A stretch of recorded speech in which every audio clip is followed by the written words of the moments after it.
Now today's we will talk about industrial gases. There are many gases which are used in industries, but here we will discuss only three gases which are mainly used in industries. Number one, hydrogen. Number two, oxygen. Number three, nitrogen.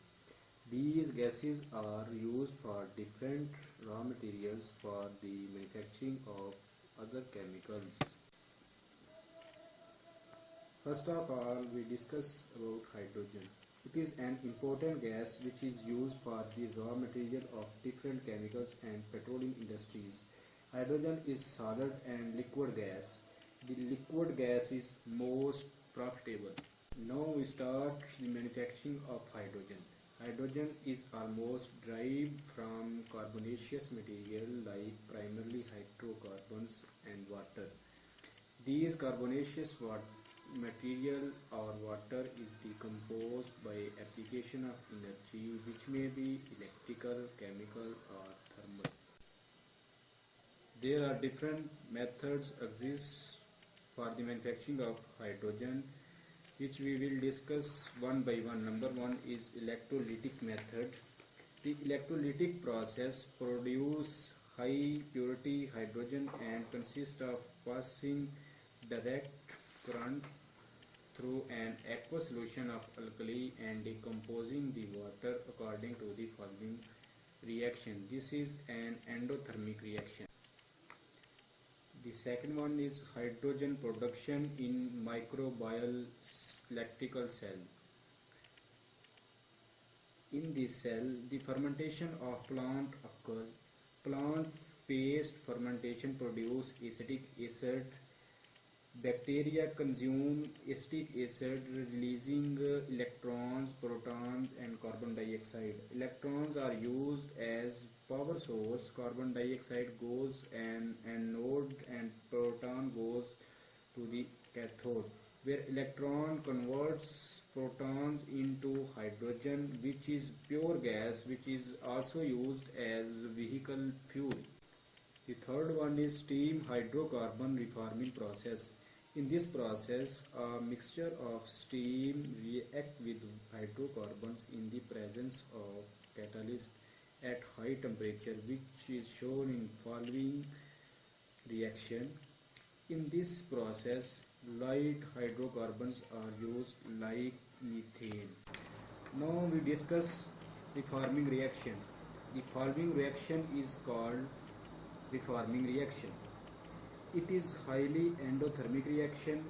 It operates at high temperature under low pressure. For this reaction, excess steam is required. Now we talk about process flow diagram for the production of hydrogen. For the production of hydrogen, mostly propane is used as feed. As the shown in diagram, desulfurizing feed is introduced with process steam and propane vapors are formed. Propane vapor mixed with steam is reformed over nickel catalyst and about 815 degrees Celsius temperature in alloy tubes in combustion furnace. Then these gases, hydrogen, carbon monoxide and carbon dioxide, are cooled about 370 degrees Celsius and partial pressure of water increased by addition of steam, then passed over an iron oxide catalyst in the first stage carbon monoxide converter, where 90 to 95% of the carbon monoxide is converted to carbon dioxide for more. Now hydrogen manufacture partial oxidation process rank next to steam hydrocarbon process in the amount of hydrogen made. In this process, use natural gas, refinery gas or other hydrocarbon gases mixture as feedstock. The most important method for the production of hydrogen is partial oxidation process. The oxidation is a non-catalytic partial combustion of the hydrocarbon feed with oxygen in the presence of steam. The following reactions are used for the oxidation process. This process is highly exothermic process. For efficient operation, heat recovery using waste heat boilers is important. The other method is coal gasification. Coal is a source of hydrogen which increasing the importance in future. Although coal was used in water gas and produced gas plants for the manufacturing of hydrogen and carbon monoxide mixture. Comparison for four main process for hydrogen manufacturing. Number 1, steam reforming. In this process 70% hydrogen is obtained. Number 2, coal gasification. In this process 60 to 65% hydrogen is obtained. Number 3, electrolysis. In this process 32% hydrogen is obtained. 4, thermochemical decomposition. In this process about 55% hydrogen is obtained. By comparison, we conclude the most useful method is steam reforming.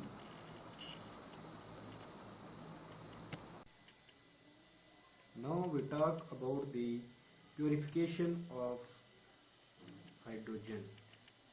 In the purification process, the removal of carbon monoxide, carbon dioxide and hydrogen sulfide is important. Carbon monoxide is removed by water gas shift reaction. Carbon dioxide and hydrogen sulfide is removed by monodiethanol amine. The following reactions are used for the purification process. Stripping with steam at 90 to 120 degrees Celsius capable of reducing carbon dioxide concentrated to 0.015 volume. Absorption purification. Number 1, fixed bed absorption. There are different kinds of absorption. In absorption purification, fixed bed absorption can remove CO2, H2O, CH4, C2H6, CO, AR and N2 impurities. Number 2, thermal and pressure swing absorption. Number 3, thermal absorption. Number 4, pressure swing absorption. Now I will tell you the advantages of pressure swing absorption over thermal absorption. It operates at short cycle.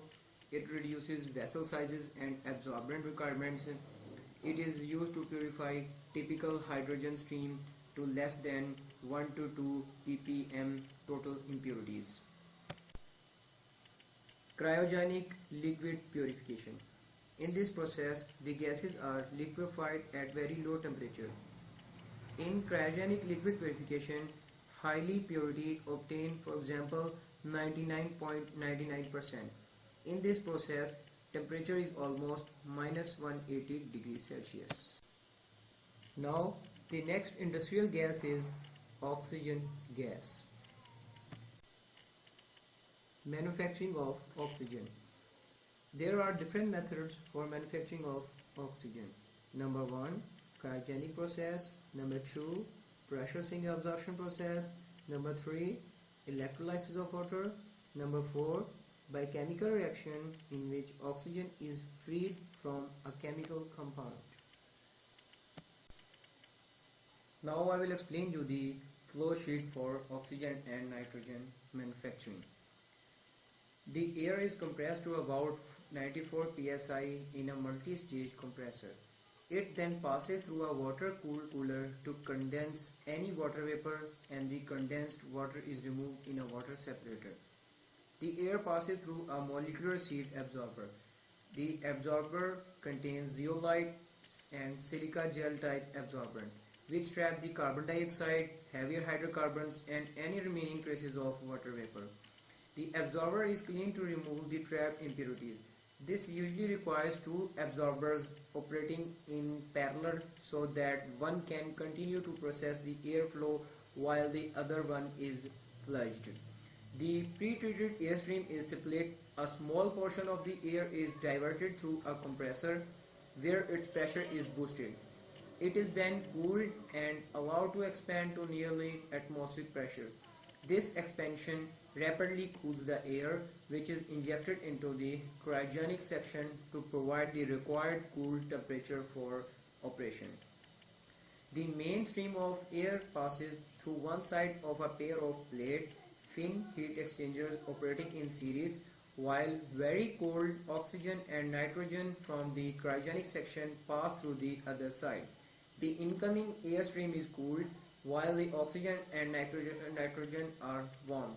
In some operations, the air may be cooled by passing it through an expansion valve instead of the second heat exchanger. The airstream, now part liquid and part gas, enters the base of the high pressure fractionating column.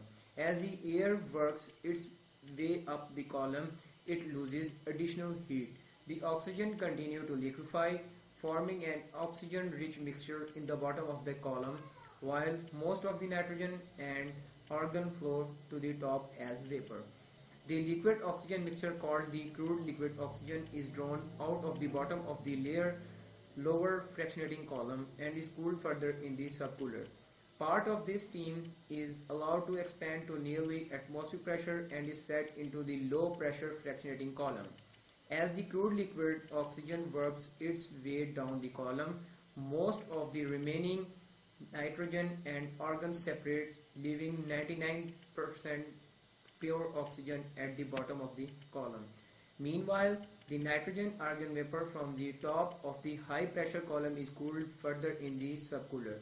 The mixed vapor is allowed to expand to nearly atmospheric pressure and is fed into the top of the low pressure fractionating column.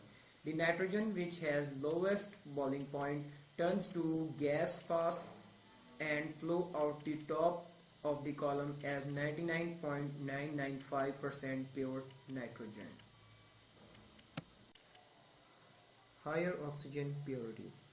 If higher purity is needed, one or more additional fractionating column may be added in conjunction with the low pressure column to further refine the oxygen product. If the oxygen is to be liquefied, then this process is done with low pressure fractionating column. Uses of oxygen. It is one of the life-sustaining elements on Earth and it is needed by all animals. Oxygen and acetylene are combusted together to provide very high temperatures needed for welding and metal cutting. When oxygen is cooled below -297 degrees Fahrenheit, -183 degrees Celsius, it becomes a pale blue liquid that is used as a rocket fuel. It is used in blast furnace to make steel and is an important component in the production of many synthetic chemicals including ammonia, alcohol and various plastics.